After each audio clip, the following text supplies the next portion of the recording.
generically into nine areas really. And we try to focus this because we see that we can't be good at everything, but it's just to try to, as a guideline of where we want to go. One of the areas is advanced materials and manufacturing, construction, the creative industries, energy environment, financial and professional services, food and farming. The ICT sector also covers the electronics, and that's where I sit within the group. I think that's important that we have actually the breadth of the ICT. We think about ICT purely being on the software side, but we do have a very much wider remit than that. And then life sciences, and then into tourism.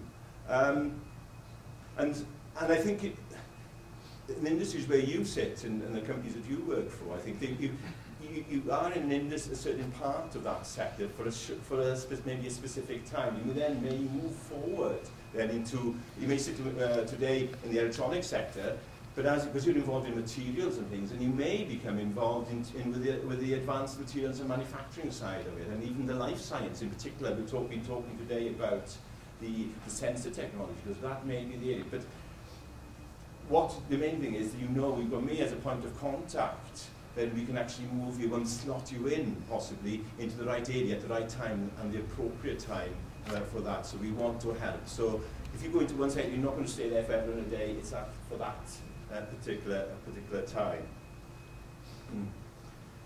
Generally, support, there's a wide range of support available, and a good place to start for, if you can't get a hold of myself, is to go onto the website, basically. There's the business.wales.gov.uk. Go onto that, and you will actually pick up a lot of information available to you as a starting point.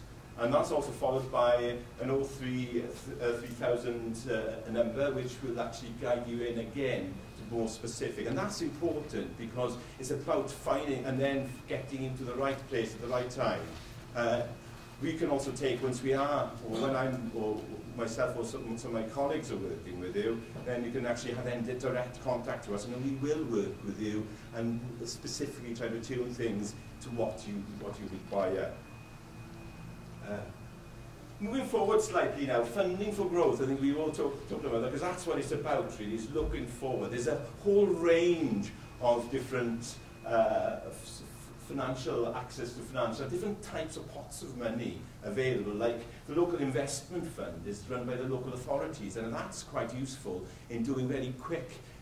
This small pots may be £4,000 or £5,000 worth of funding, but unless you ask for those, it can go up to additional funding. But it's worth talking to, because it's a quick way of, if you want to buy some equipment or whatever, to actually move the business forward.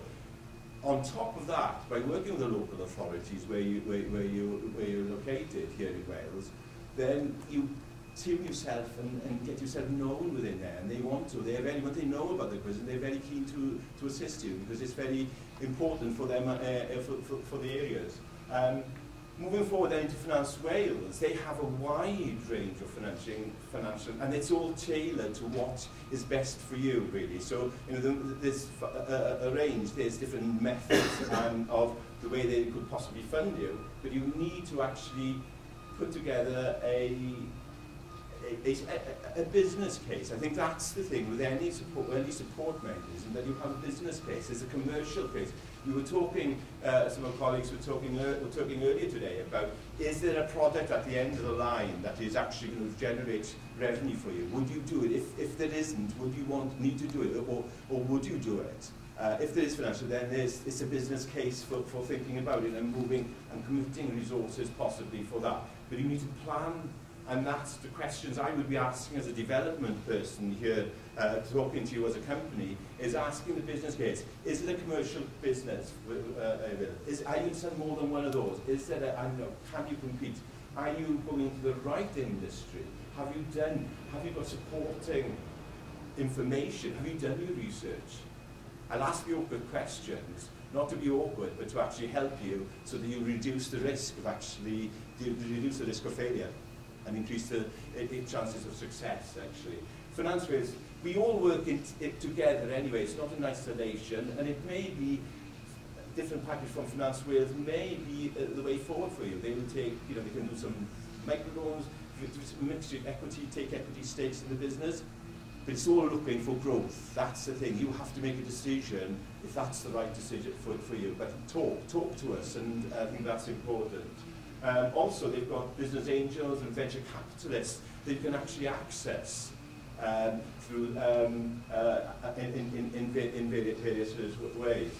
Moving back to more specific support, financial support available from the Welsh Government is actually, we currently have a repayable business finance where we can actually fund if the projects meets criteria and are commercially viable and whatever, and there may be a funding gap, then there's, to enable that to move forward, then we can actually consider, and as long as you fit within one of the sectors that I mentioned earlier, then we can actually look to fund it and potentially fund, but you need to be looking for other funding as well. It's a mix, it's a sharing of those risks. And I've said it's repayable, but it's not repayable at this stage until a number of years after you've actually completed the project. So and you agree those terms with ourselves during the discussion process. And it's repayable, and at this stage it's not. It's only paying what back over a period of time of what you've actually borrowed, basically. So it's not interest bearing. So it can potentially be paid back over the total part of 7 years. But each case is looked at as on an individual basis. Going on to the Business Innovation Programme, this is where you're looking at doing research and development, and the funding is a substantial amount of funding available there to assist there. But again, it's about applying for and making a business case for it, and it's not. That funding is not repaid, so you get it as a grant as long as you meet the criteria and do what you're saying you're going to do, and also it's assessed. I mean, one of my colleagues, Peter Hodgson in the back there, is one of the innovation specialists, and he would work, and his colleagues would work with you directly to actually look at that sort of funding. I think, so I'm trying to look at generally what's available. One of the areas I think and we've spoken a lot about it today, is it's the innovation support, and I'm just going to give you an overview of that. There's a tremendous amount of funding available for you, and it all starts in things like even from looking at your design, support for looking at what your design processes and things. Initially, it's about developing. If you are developing a new product, are those processes you're using to develop sort of fit for purpose and whatever, and that you can actually access support anyway to initially look at those initial sort of assessments and whatever, and it's advice on, can give you advice on legislative-led design, advice on how you design for manufacture. It's all great. I come from a background of having run my own company and doing design work. It's great to throw something together. You can produce one of them, but if you want to be producing 100 or 1,000 or 10,000, then it's a totally different thing. It's not, you need to be looking for design for manufacture, and that's totally important, because if you spend the time at this stage, early stage, before you've got over the excitement and you've designed for that, then you are, and the chances are you're going to make better margins, and that make money, you're going to make profits, so it allows you to grow the business, and that's important. I'm coming back again to, if you are making a product, make it so it can be commercially profitable for you, so you can actually be here today, tomorrow, and the next day, really. So you are there in for the long run, and you are able to manufacture those and create that wealth and profits you need for the business, and also to grow the Welsh economy. So there's support there to drive that forward. On the manufacturing support, that's again, it's about looking to maybe improve your processes, really. It's looking at moving cost out. Because we talk about the plastic electronics industry today, but it's being an additive product, so you're not wasting material. Because if you are in the electronics industry and then you're wasting product, then that's money down the drain that you can ill afford to waste. So that's So these things is about making you more efficient, making you able to think for the future. You can actually, as you move forward, there are financial funds to actually help you, assist you when you go on to the next stages in some of these, to fund certain elements of that. And it can never be more than 50% of these. And it's an example is you can do a 10k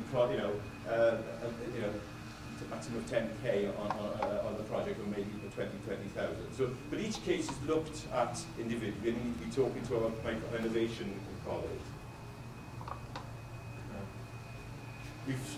You may have heard anything about innovation vouchers. These allow you short, quick interventions to actually allow companies to develop new products, normally done through third parties, but it's about moving the processes forward. And it's about working with you to do it. It's not, this process shouldn't be onerous for you to do. It's an easy process.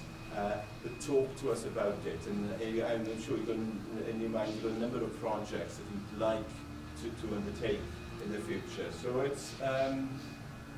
it's talk to us, and we will actually tune or try to configure something to actually for you so that it suits your requirements. Moving further forward then into more specific and serious R&D research and development programs, then we have programs that actually allow you to undertake various areas. It's about doing it in stages. It all starts with a technical and commercial feasibility stage, where we need to show you manage the risk. Again, if you have a project in mind, you really need to be spending time up front scoping the project. What is it about? What are the technical issues associated with it? And it's about work, again, it's about slowly moving it forward and not wasting the money. It's making the maximum use. And even if you finish and you do your feasibility, you realise that's not what you originally thought the project should be. It changes. That's a good outcome because you've really reduced the risk by understanding better what the situation is. You can also move on to then into industrial research as you move forward in the project. If you've done the initial research, you think about developing the project further and whatever, doing research on it, and there's funding available to do that. In the later slide, I've actually got some sort of ideas of what sort of amount of funding is possible here in Wales for the different. It varies depending whether you're a small business, medium, or a large business. And then it moves forward. Experimental development is again about you're moving the project forward and you're doing more work. And then the final bit of it is exploitation of the product.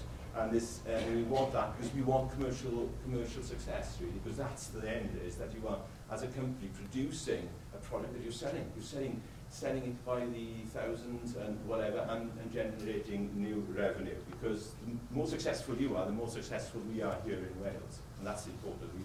We need that. Just quickly, some of the sort of funding, sort of the breakdown, and I won't go into detail because these slides will actually be made available later on. But it's about the stage, the time, the frames. I think that's the thing. It puts in a discipline for you to actually sort of move a project forward, and that is important. We also support with skills and development in terms, and that is key for the Welsh economy, that we actually have well-trained people, and you have people who actually can do the job, do it effectively, efficiently, are creative, and we can be the next managers, directors, etc. So you have a whole supply chain then of employees. And we are working, as a part of the government, is you can have access to support to actually for getting apprenticeships, workforce development, developing the workforce in your workplace. You know, the skills, upskilling. So there is access, but we need to tailor that to your requirement. And Go Wales is a graduate support mechanism in terms which is very, very important. And I think some of the companies here today have actually taken advantage of that. It gives graduates the opportunity to actually contribute to a company, learn about the business, but also to actually maybe do some of the work that you don't have time as an enterprise, to actually focus on a specific project. And obviously the access of support available to these graduates through the university and everything is actually absolutely critical. You may lead to something totally new that you haven't thought about. And so one of the programs we have done recently is a pilot, and I think this is an important, and I think Tim mentioned it, about changing the industry, the printing industry, from a craft into a technical and a skills type of industry, is what sort of specific training do we need? I've put that DAP in there. The idea behind that was we run a pilot scheme with some, for about 20 students who would actually, to learn new programming. They were more or less, done some software programming in the past, to actually pick up a specific a new skill and a specific programming language. And that was run, and it was to run over a 6-month period. So it's a pilot, and it's just come to an end now. But what it's meant is people are to graduate and have actually learnt a new skill and are actually being recruited to companies in Wales. So it's a way of actually upskilling. So, you know, we're still evaluating how that has performed, and the early indications are that it's working, it's done its job. You know, could we actually, within this industry that we're here today, introduce something similar, if that's the right way to go ahead for us for the future? So what I'm trying to say is that we are open to new suggestions, new ideas. How do we facilitate those? I think that's important, and it's up to you to come back to us, and for me, when I do speak to you, actually to bring some of these sort of ideas forward, to see whether we can actually move forward and increase the skill level here in Wales. International trade, as it comes back again to actually how do you create new business. We have a number of programs that, again, to suit your needs, to actually, if you want to be going into trade, if you want to export for the first time, how do you know? You think, oh, I want to go into a specific market. You know, you don't know anything about the market, so there's support available to actually enable you to actually, for us to actually develop knowledge in that, for you to actually have a consultant who actually knows the market, knows the industry, knows the country that you want to be going into or thinking of entering, so actually develop that product knowledge before you spend hard-earned cash, because you can't actually waste it if you don't do it properly. There's another program is about trade opportunities, where you're actually, we've sent a number of companies out, they've actually know where the companies they need to be seeing, and we've actually got a consultant who will actually arrange those meetings for them out in the country, and it's been quite successful. A company's been to Korea sort of 6 months ago and met the top people within the industries, and they're actually doing a lot of work for those companies now, and it's a small company, development company, so it's not purely for large companies, or it's for the companies, SMEs who want to start to export. But it's about doing it in a managed way. So you could, if you do it wrong, then you could never, and in some countries, if you do it wrongly, you'll never get to see anybody there. You will never do any trade there. So there's a process to actually understand the culture and the way they do business, and that's what the program, the Trade Opportunities program is about. We run overseas events, and we take companies onto a number of events, but we need to know, particularly in this sector, which are the events we should be attending. You can go to an event, and I've done some in the past where I've walked down. I might as well have been in the high street in Swansea and gone into the shops, and I would, because it's been totally the wrong event to go to. So you need to be very careful so you can maximise your time. So we want to go into the right one. So if you have ideas and you think it'd be worth us exploring this, come back and talk to us. We also work very closely with UK Trade and Invest, and I think that's the important, that we have actually access to all the things available across the UK in general, but also we have more specific ones here in Wales. So we will actually, we want you to benefit if it's right for you. Only do it if it adds value to your business and it's the right thing for you to do.